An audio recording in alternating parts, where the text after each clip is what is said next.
Hi everyone, my name is Shea, and if you haven't been here before, welcome to my channel. Today I'm going to talk about my 5 different streams of income, how I make money online, and how I balance that with a full-time job. So if you're interested in making money online this year, definitely keep watching because I know that's a huge thing right now and everyone's trying to get multiple streams of income, which is very smart.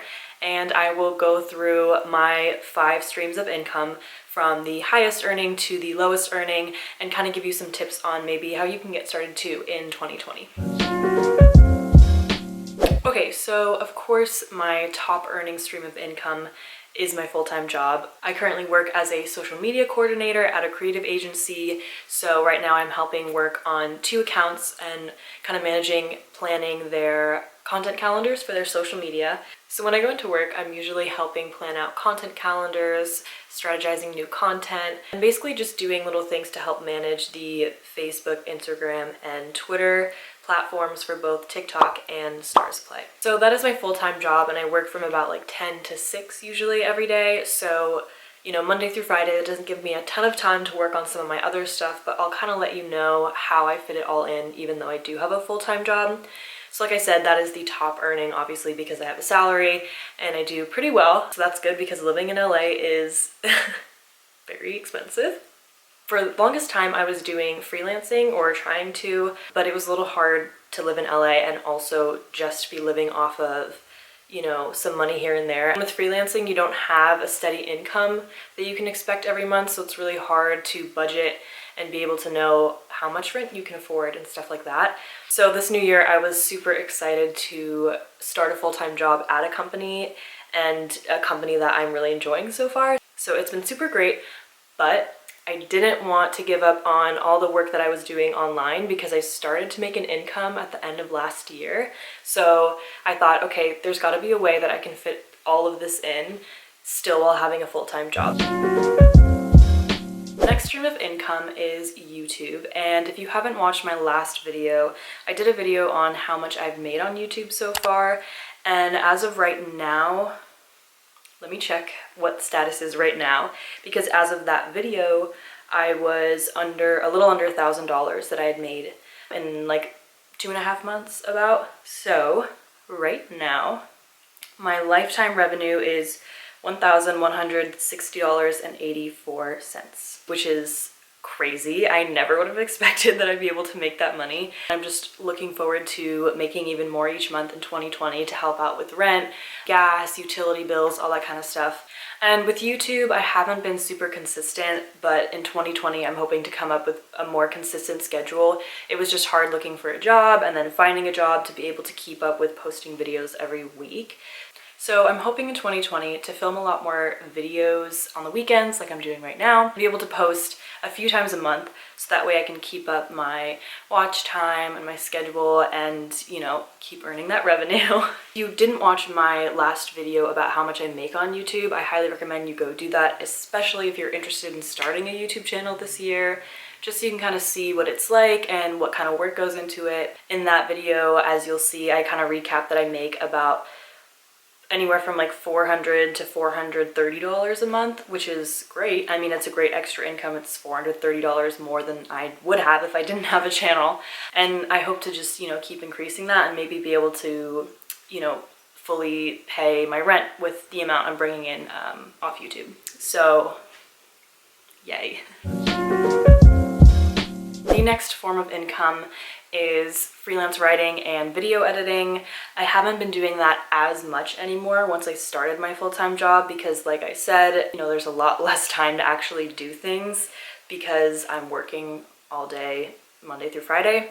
But when I was doing more freelance writing and video editing, I had been doing a lot, so I was able to start charging more. So I would be able to write like 1,000 word post, 1,200 word post for about $400, but there was like an interview included, so I charged for doing the interview, transcribing, a word count, all that kind of stuff. So that was really great. It just took me a long time to be able to fit in interviews and write the article once I had a full-time job, because I would have to do interviews at like 7 a.m. or before work. And with video editing, your rates can be pretty high because if you're really great at Premiere or Final Cut, people need your talent and your skill to help them make a YouTube video or make some sort of marketing video. Even though I'm self-taught on Premiere, it's pretty crazy that like you can just teach yourself something and really practice and get good at it and start charging people for it, especially if you have work to show. So I've actually had people reach out to me who saw my YouTube channel and say, wow, I really love your video editing style. Would you be able to edit some videos for me? You know, when you first start off, you probably can't charge too much, but eventually you can charge a really good amount. The end of when I was doing video editing just for like YouTube vlogs, like not any sort of like company marketing videos, I was just charging $60 an hour. I mean, that was just personally for me. I don't know, a lot of people might charge more or less, but it really depends on your skill level, what they ask for. I mean, I was never doing any crazy edits or like really cool film technique stuff. It was pretty basic, but just, you know, your time and your expertise with just basic editing skills and being able to do what the client wants, I was able to charge $60 an hour. So, you know, editing a YouTube vlog probably takes me about 2 to 4 hours. So with that, you know, you can get like a couple $100, which is great. And especially with that, it's great because I would have clients who, you know, they want to upload weekly or bi-weekly. So you have a consistent rate, a consistent income coming in every week, every few weeks, however often they pay you, which is great. It's not like a one and done. Sometimes it could be just like a one-time thing where you edit a video and you're done. But if you work with a client that really likes your style, then it's great because they'll keep coming back. And then you have, you know, a couple hundred every week or every 2 weeks, every month. And then that's really like a really great extra income.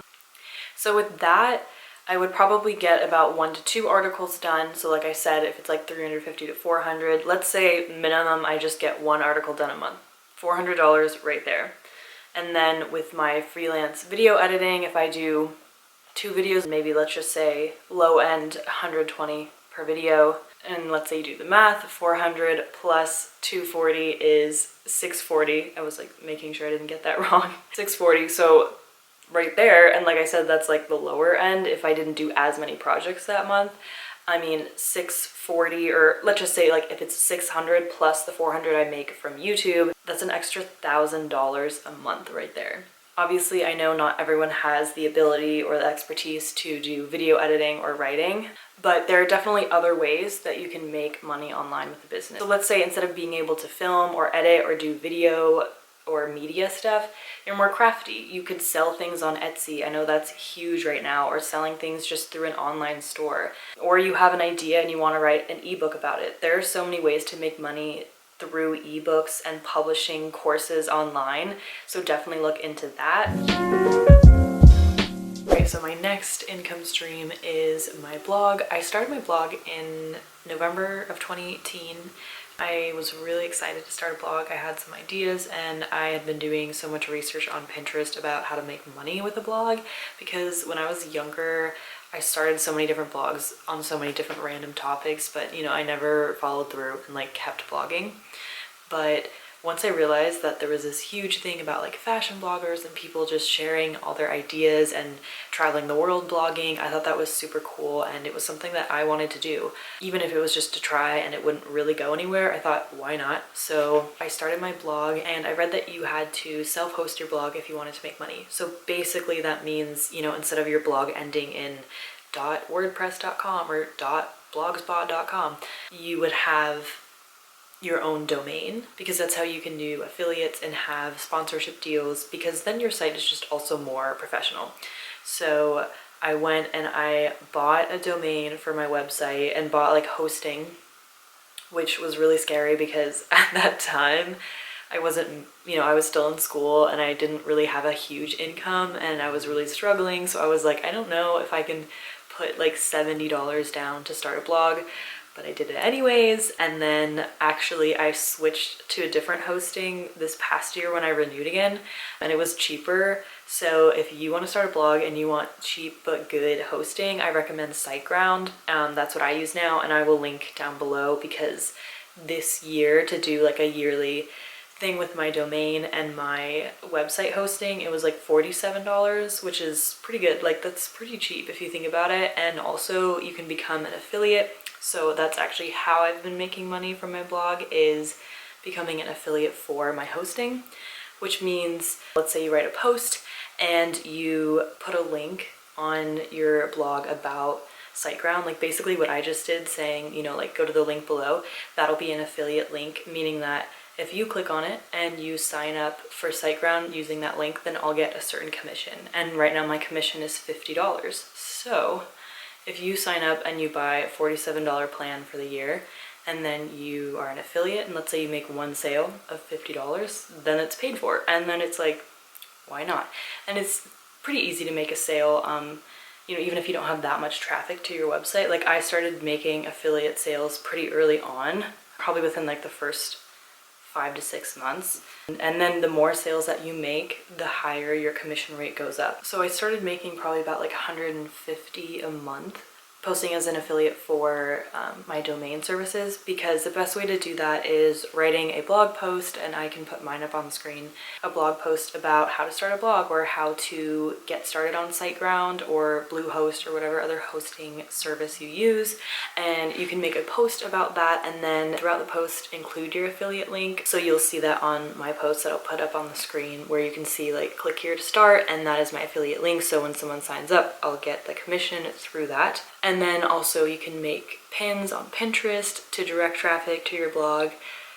That's a whole other thing that I'm not going to get into in this video. Basically, you know, sometimes you don't make any sales, sometimes you do. And it's fun because you'll get like a little email of, oh, someone signed up for your link, like you just made $50. So it's pretty cool to wake up and like have that email just in your inbox, and you're like, cool, I just made money when I was asleep. Like I said, it's kind of inconsistent, but you know, a lot of months I'll make like 100 or 150, because that's only like 2 to 3 signups. So even if you just get 2 to 3 people to sign up, that's pretty good. And I haven't had any sponsored posts or anything, which I know is how people make a lot more money, because brands will, you know, send you products or have you write something about your experience, or just write about whatever it may be, and then you get paid a decent amount of money. So I haven't had that yet, but I'm definitely looking to hopefully expand my blog and be able to do that in 2020. So that's one of my goals, is to like really focus more on my blog, because I feel like I haven't been giving it the attention that it needs in order for it to grow, because I feel like it definitely has potential. And seeing how much traffic I have every month, like it's definitely a good amount, and I'm getting a lot of viewers from Pinterest and from Google, and I know my SEO is very good, but I'm just not, you know, not quite there yet. So that's one of my goals, is to make some more money from my blog. But with any of these things, it takes time. Like it definitely doesn't happen overnight. So it's one of those things where you have to start now, and you'll probably start like reaping the rewards towards the end of the year, which I know sounds really far off, but it's worth it to just start. And you just have to be consistent and persistent and keep working a little bit here and there. If you don't have a lot of time, it's okay, but you just have to be really determined, because like I said, it's not like some get rich quick thing. It's not like all of a sudden you're gonna wake up and you like made one blog post and now you're making thousands. Like that's just not how it works. So really it's all about mindset as well. Now I'm moving on to Skillshare, which if you've been following me or saw some of my past videos, you'll know that this past summer I created a Skillshare course on my self-portrait photography. Last summer I had made a ton of videos on YouTube about all my self-portrait photography, which was fun. I had just graduated, I didn't have a job yet, so I had time to like actually go out and do these photo shoots. But if you want to take a look, I'll link the playlist down below. So I was selected as a VIP teacher on Skillshare, which just meant that like they would help me develop the class, and I would get promoted as a VIP teacher, blah, blah, blah, a lot of fun stuff.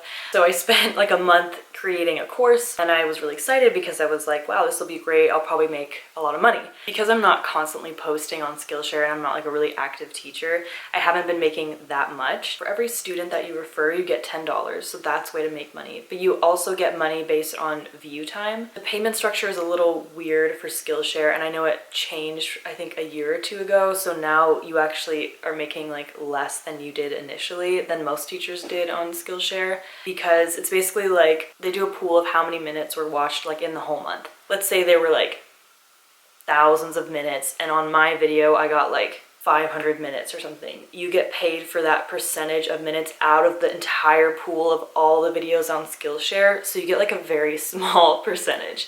So my income for the past few months have kind of been all over the place. The first month was like $20, it's $45, like $50, and I was like, oh, we're going up. And then this past month, I think, oh yeah, I got like $25. So, I mean, it's fine. Like, it helps. When I think about it, I'm like, okay, what does this pay for? This pays for like me almost filling up my gas tank. Filling up my gas tank could be like, depending on where I go, it's like a little over $30. So I'm like, okay, it's kind of like getting gas. Like, you know, an extra $25 that you didn't have before. So it's fine, but you know, my video's out there. Who knows, maybe one day it'll take off or the algorithm will change. So it's just good to have not a ton of money coming out through Skillshare. So if you are looking to bring in more income through different income streams this year, I highly recommend that whatever idea you have, you definitely go for it. But I believe that the most important thing first is to set goals and really come up with a plan and a vision for what you want to do instead of just jumping into it blindly.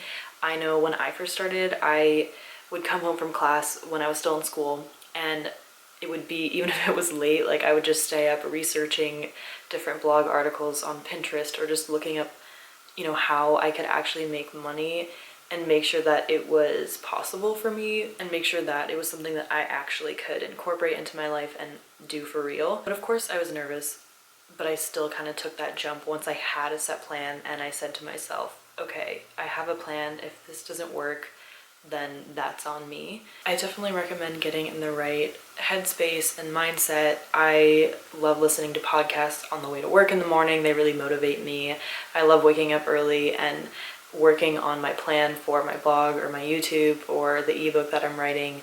Whatever it is, like, just have a plan and have a way to get in the right mindset to work on it, because there will be some days where you're just not motivated, or sometimes weeks would go by where I just didn't want to do anything. But the nice thing is, like, once you get things up and running and you have a good amount going on your blog and your YouTube channel, the things will kind of just work in the background and you'll be getting views and revenue and stuff in the background because you have enough content circulating out there. So I'd say the beginning part, the first like 5 to 6 months, are definitely the hardest. And once you get over that, then that's when you'll start seeing more of the benefit of all your hard work. Having different streams of income online is very rewarding, obviously monetarily, but also just personally. I think it's really helped me learn so much more about social media and people, marketing, even some psychology, because marketing is really understanding people, what they want, and how you can give it to them.